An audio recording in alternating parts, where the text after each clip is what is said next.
Welcome back to part 2 of your tutorial for your fine wool eyelet hat, and good job, you have done all of the pattern repeats for the size that you've selected, and it is quite a mission, so congratulations on finishing that job. And now, just before you continue, let's measure your hat. Now remember, we're going to be working with negative ease, meaning that it should measure the distance less than your circumference of your head as per the pattern. So it can be around 2 to 3 inches less. You'll see there's lots of give that you're going to be able to then stretch the hat onto your head and give you a nice snug fit but not too tight. So let's just look again at what is the right side. So your tail, your beginning yarn for your chain will be to your left, and your work facing up then will be the right side. And if we turn over the other side, you can just see that it's less distinctive, the textured area. You're more distinctive on the right side than the wrong side. So please do get this right, because it does make a huge difference to the final look. But then in saying that, if you have a preference and you prefer the other side, hey, do whatever suits you. Right, so what we're going to do is we're going to place a marker in this lower area where the fold up area of your band is. Now your pattern will indicate how many stitches to count up, and you'll pop a marker in on both sides. I'm just going to pop in one for today to show you this, but I do recommend that you link that one marker to the other side or put two markers in. Going up to the top area, now I've just noticed I've got a couple of a tied in yarn there to put to the back. We've finished on a row 4 eyelet, so we're going to need to ensure that we do these stitches into the back loop over that area. And look at the top, isn't it great? These two single crochets that you've completed at the top of the crown are going to give you marking points of where you're going to create your stitches for the crown. Right, so let's pop our hook through the very first chain here on this edge, and we'll then grab the loop, draw it through, and then I like to chain one just to secure before I get started. Sorry, I'm just going to bring my work up a bit higher here so you can see what I'm doing. So chain one, and then just quickly we're going to get started now with our slip stitching, our no-sew seaming. So pop your hook through the very first chain, the one that you've just actually popped your hook in, and then on the other side, the corresponding stitch, you're going to pick up that stitch on the back loop. Alright, so make sure you do remember to do this. So just yarn over, pull through and pull through, and that's a basic slip stitch. So moving on to the next one, hook through, grab the corresponding stitch, back loop, yarn over, pull through both sides and pull through the loop on our hook. Now we want to make sure we do this fairly loosely. We don't want this seam to be taut, have no stretch compared to the rest of the hat. So I'm just going to do a couple more of these stitches, and then I want to turn it through and just show you how effective it is that when we seam into this back loop, we're replicating exactly the pattern, and it will be nearly impossible for you visually to determine where that seam is. Right, let's have a wee look. There we go. So you can see that the back loop ridging that gets created is the same, and it keeps consistency to the pattern.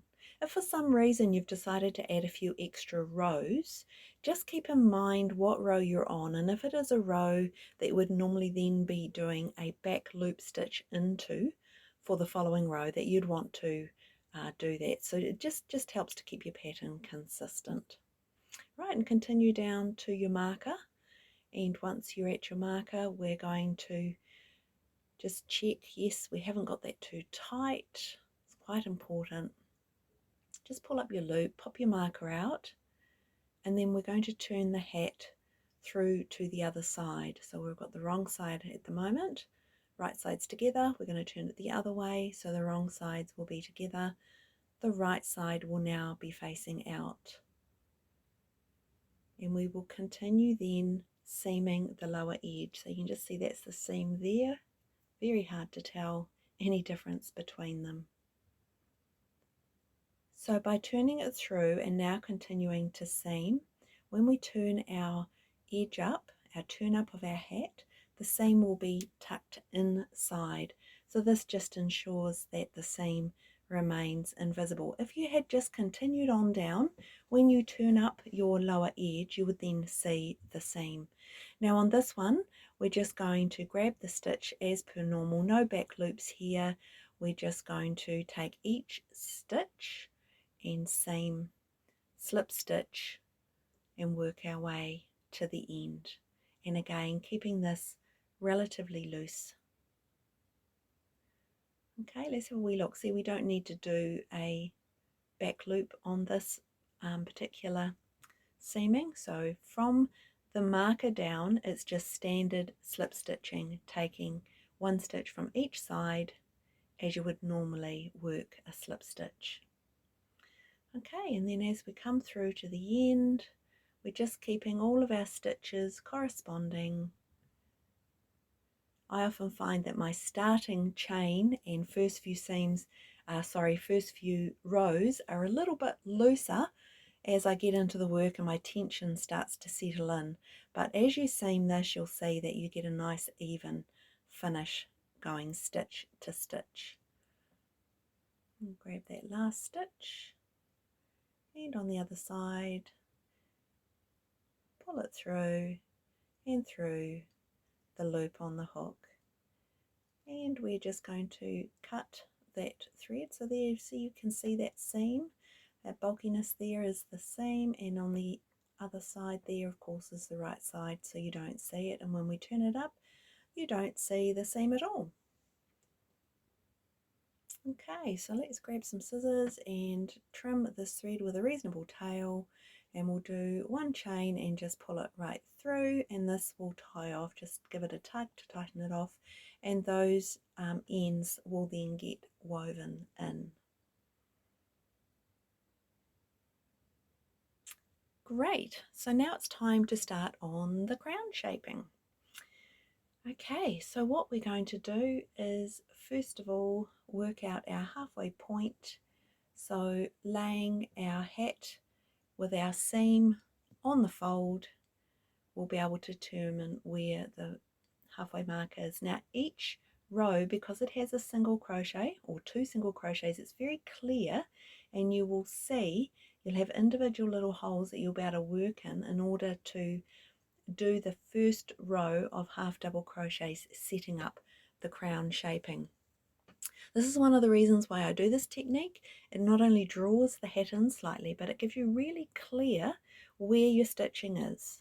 So turn it so that the right sides are facing together, your seam is on your left, and then what we'll do is we'll pop the stitch marker in on the folded side away from the seam. So we've got a half point that we can be working our stitches to. Your pattern will be giving you a count. It should marry up with your rows. If it doesn't, or if you add rows or delete rows, just keep this in mind. So there's your seam, and opposite is your marker. So we're now going to just do a slip knot and get ourselves ready to start on this side. So we're just going to bring our hook through by the seam there, pick up the slip knot and draw it through, and we're going to be working with that right side on the inside but facing towards us as we do this work. Just tighten the slip knot, draw it through,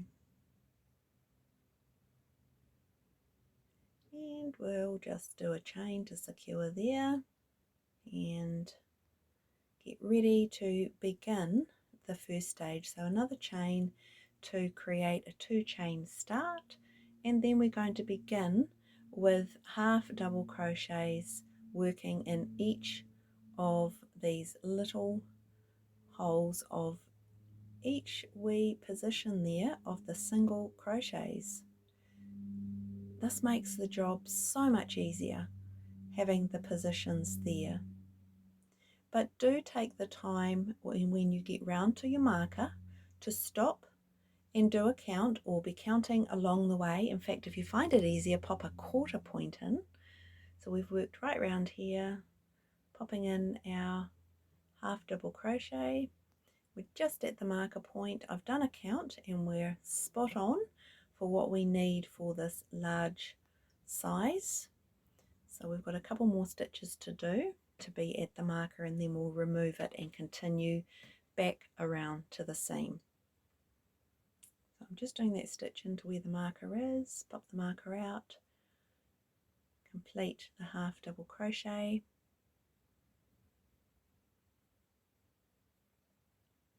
This particular edging with the single crochet is also a really nice finish on the edge of a top or edge of a sleeve if you don't want to have ribbing. It just creates a really nice finish. 2 single crochets with a chain turn, 2 single crochets. So we're just coming up to the end here. Now make sure that you're not popping a stitch into that last what is actually the slip knot. So we're just missing that there. You can see it next to the chain, and paste a count. Make sure you've got that correct, and then we're just going to slip stitch into the top of the 2 chain that we created, and this will close the first round.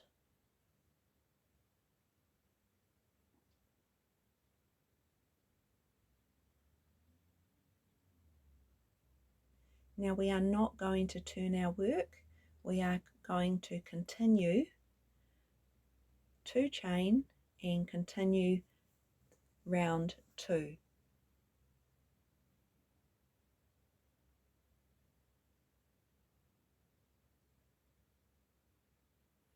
Okay, so we'll start our half double crochets in the very first stitch.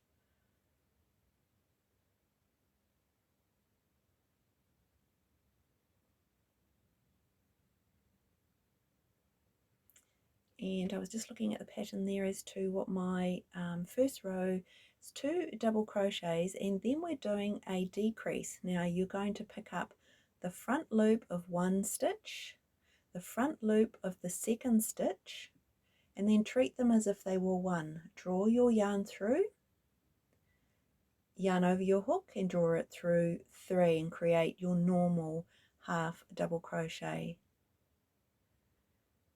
So half double crochet, and then we're doing a half double crochet decrease 2. So the reason that we do this, front loop, picking it up first stitch, and then the second one, is it will, as you'll see, create a stitch which looks pretty much the same as your standard half double crochet.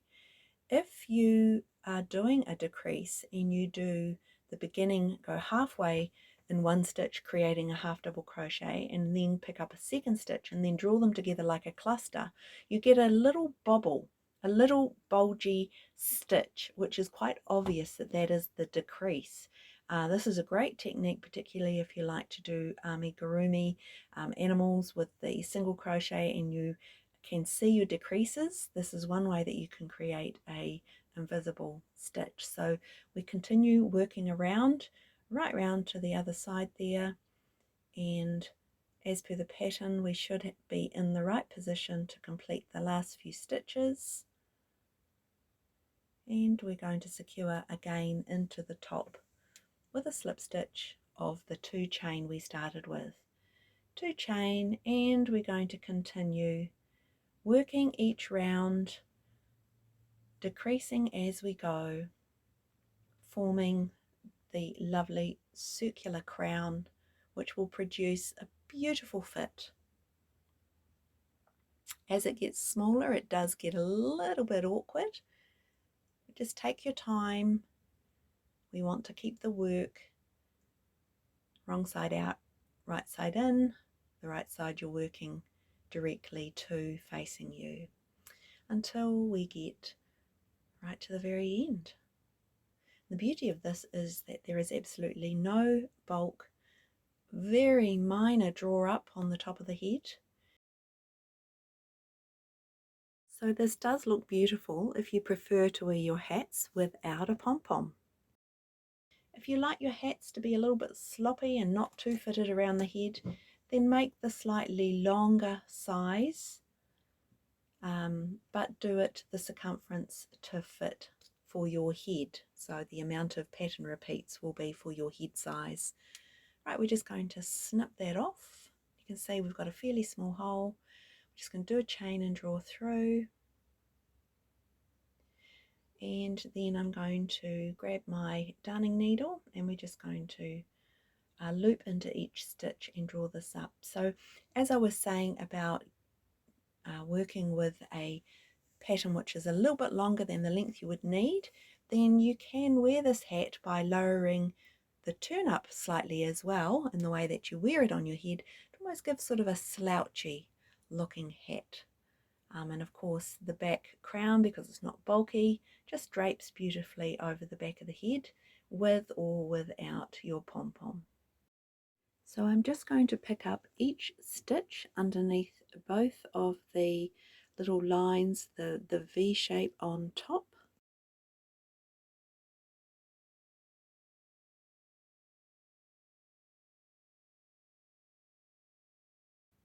And then I'm just going to pull that together and I'll fasten off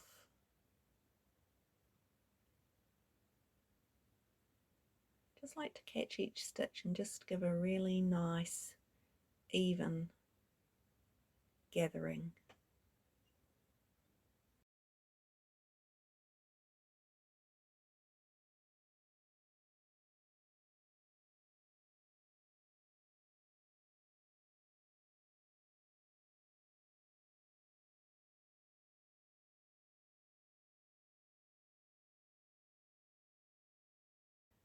Just going to draw that up. There we go.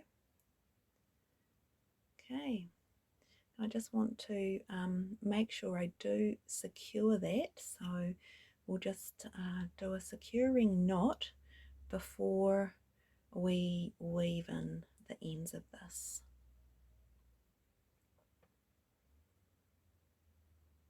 So I like to just go down in one direction and either across and come back up, just to ensure that with any stretching of the top of the hat, that end isn't going to pop out.